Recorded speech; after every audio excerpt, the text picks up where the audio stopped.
Kennedy Kalombotole, mshukiwa wa mauaji ya wagonjwa wawili katika hospitali ya kitaifa ya Kenyatta KNH, amefikishwa katika mahakama ya Kibera leo, July 24, 2025.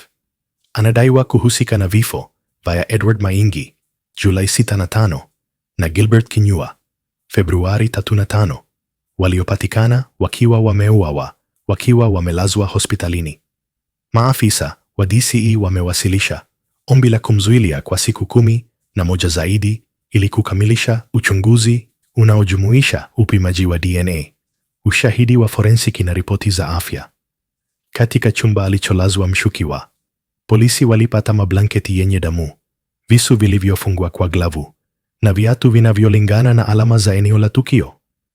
Mahakama inayoongozwa na hakimu Daisy Mutahi imeagiza KNH na Nairobi Women's Hospital kuwasilisha rekodi za matibabu za mshukiwa kufikia leo ili kusaidia kuamua kama ataendelea kuzuiliwa gerezani au kupelekwa hospitalini chini ya ulinzi. Kutokana na kutokuwa na makazi ya kudumu, Kalombotole anaonekana kuwa hatari ya kutoroka. Uamuzi kuhusu hatma yake utatolewa baada ya kukamilika kwa uchunguzi wa kiafya na kisheria. They manifest themselves in form of seizures which could occur at any time of day or night.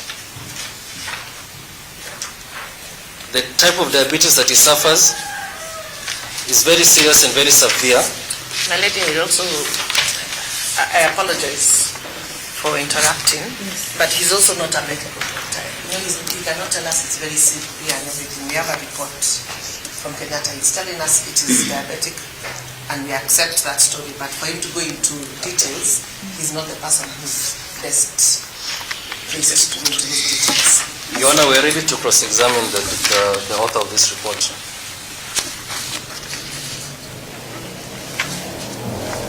Just have a seat, counsel. So I want to make it simpler.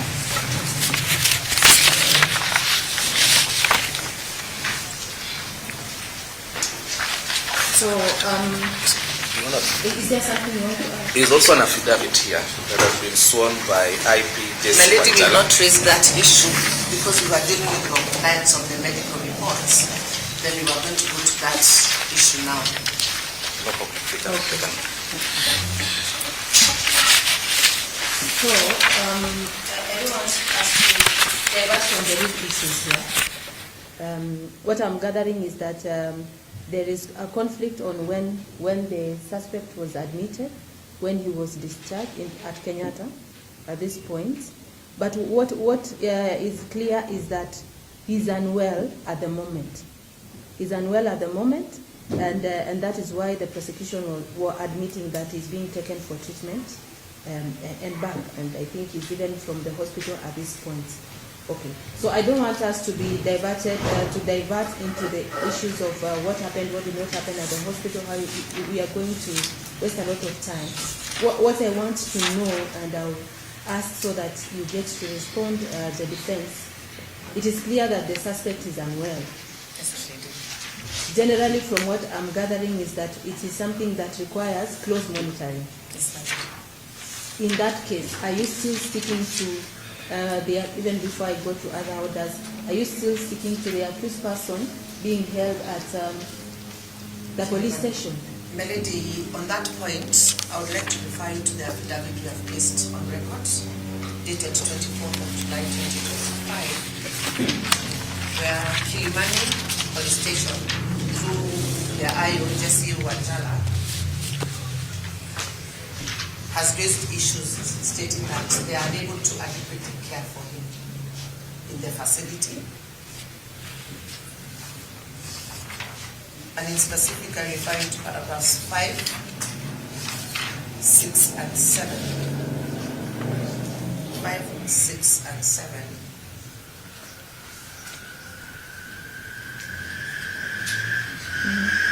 Where the officer refers to the serious medical condition, the need for close supervision, the fact that the suspect has not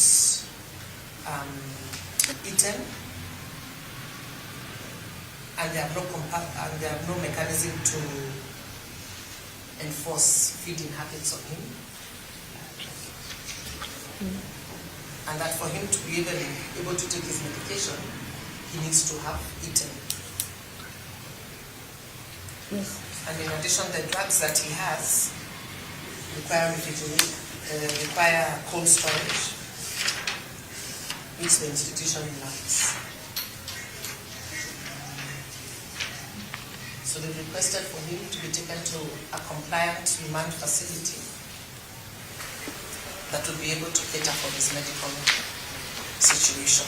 So my lady, in these circumstances, you'll be looking to have the suspect remanded in a facility that can cater for his medical situation and is secure.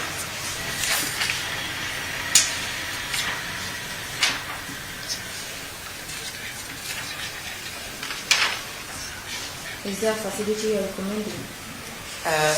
My lady, for us, we do not have a specific facility we can think about, but we do know that industrial area is secure and they're able to cater for persons with medical issues.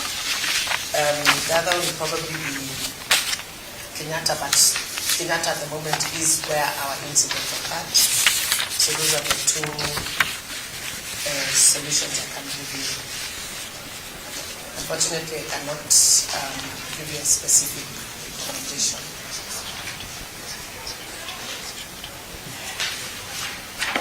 At Nairobi Women's Hospital? Yes, ma'am. That is a private hospital. We will not be able to have him admitted there. And how was the outpatient medication being catered for? It was being catered for by Kilimani Police Station, who are funding the enterprise themselves.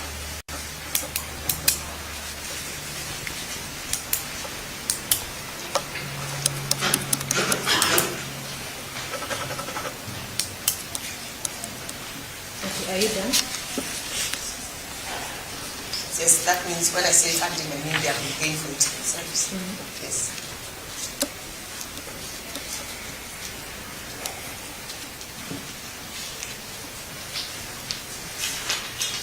Are you done? Yes, ma'am. Okay. Defense? Your Honor, I'll first address the prosecution highlighted paragraphs 5, 6, and 7 of the affidavit of IP J.C. Wanjala.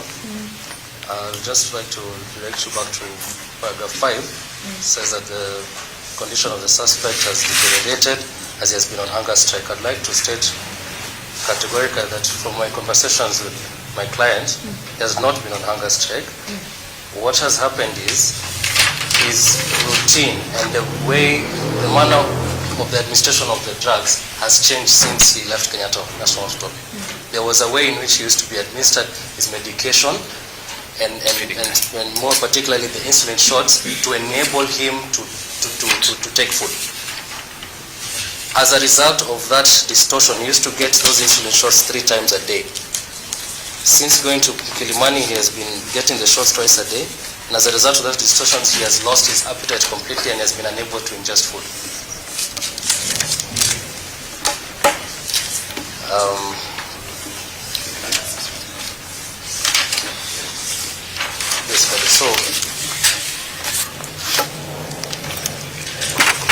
So which facility do you have now? So I think on the issue of the facilities, I think there are very many public hospitals in Nairobi that he can be admitted. Because to put a suspect in a remand facility, it will actually be unconstitutional. Because the law says, Article 49 says, an arrested person has the right to be held separately from persons who are serving a sentence or who have crossed the Rubicon to be called an accused person. He is still a suspect. And when we say that we are going to condemn him to a remand facility, in the event the investigation comes out and says there is nothing, we'll have really deprived him of his right. And what is adjuncta here is that this is someone who has been suspected and he has the right to medication, which is actually guaranteed by Article 43(1)(a). He has the right to highest attainable medical standard. I know my colleagues will argue that that right can be limited, but we guide them that to read the Article 24 of the Constitution with regards to limitation of rights. And that particular provision tells us when a judicial officer is sitting to consider limitation of a right, he has to ask himself, is that limitation allowed by law? In these particular instances, is there any law in this particular, in this country or in the world that says that a person can be deprived of his right to medication? There is none that has been actually been disclosed. Number two, when you are exercising that power to limit a right, you need to look at that particular limitation and you ask yourself, is that limitation reasonable? Is it justifiable in an open and democratic society? Will it infringe on the dignity of that particular person, as enshrined in Article 28, Your Honor? So we find ourselves at a very critical juncture that we are being told to limit his right to medication, which will have far much reaching consequences, and yet he's just a suspect. The best thing that can happen is that let him be admitted at any other hospital facility, because even the letter that was written by the hospital, the recommendation was for him to go to a hospital of his choice. Initially, in your previous submissions, you had submitted that you would like for the respondent to be taken back to Kenyatta. Yes. Apart from Kenyatta, do you have any other medical facility in mind? There's Mbagathi. There's also Mama Lucy.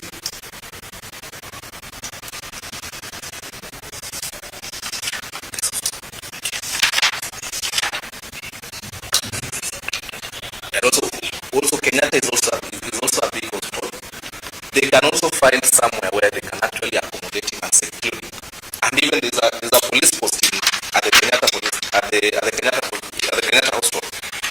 Therefore, he can be placed at a place where he can be supervised, but also his medical needs can also be catered for. And what we are emphasizing is that the continuity of his medication, the continuity of him getting proper medical attention. That is what we are pleading in this particular court. Because we have already seen the ramification that we have had when we took him from 3 shots of insulin to 2 shots of insulin.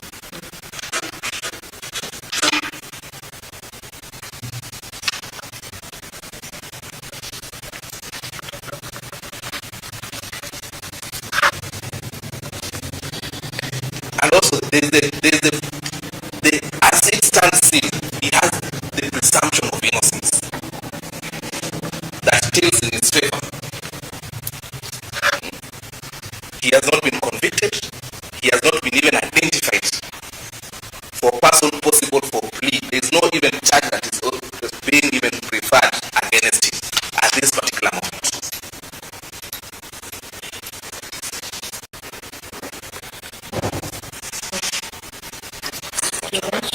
Yes. Would you wish to add something, or it has been covered? Yeah, it has been covered so well by my colleagues. Suffice it just to make one sentence. Just one sentence, Your Honor. Thank you so much. Yes. Your Honor, in a civilized society,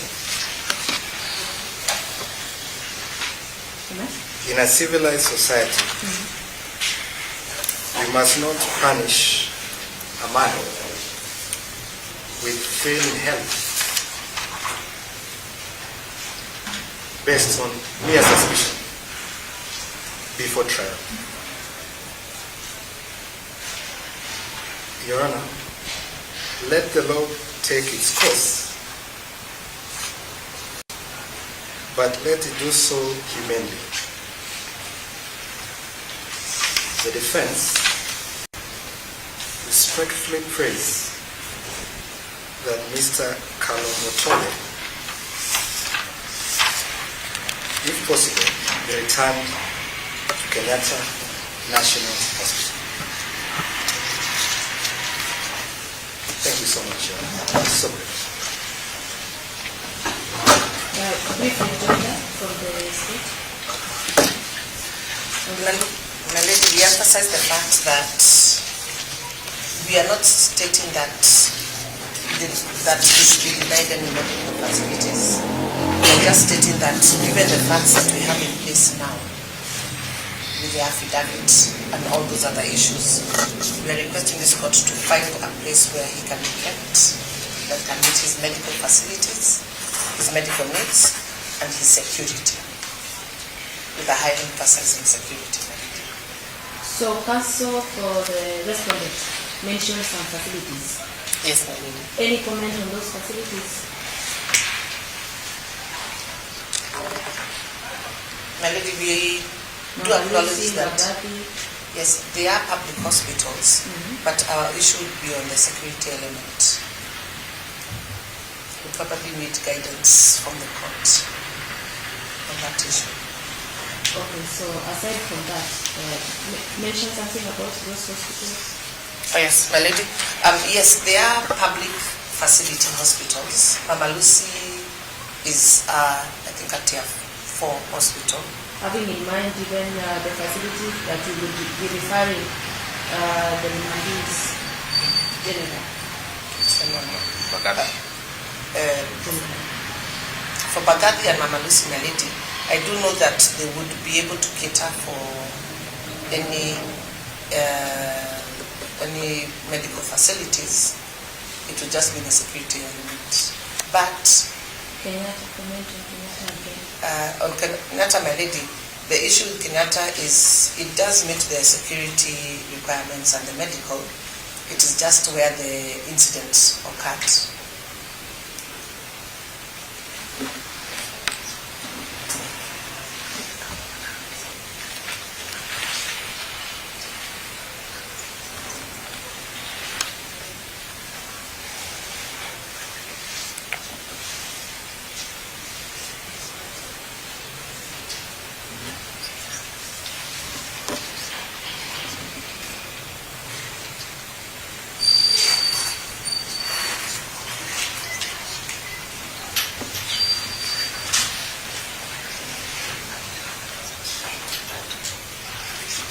Okay, so we'll break for 20 minutes.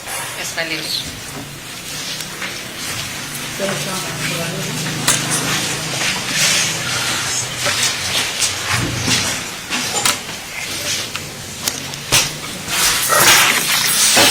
For audience of that, let's just be here and finish off that. Yes, my lady.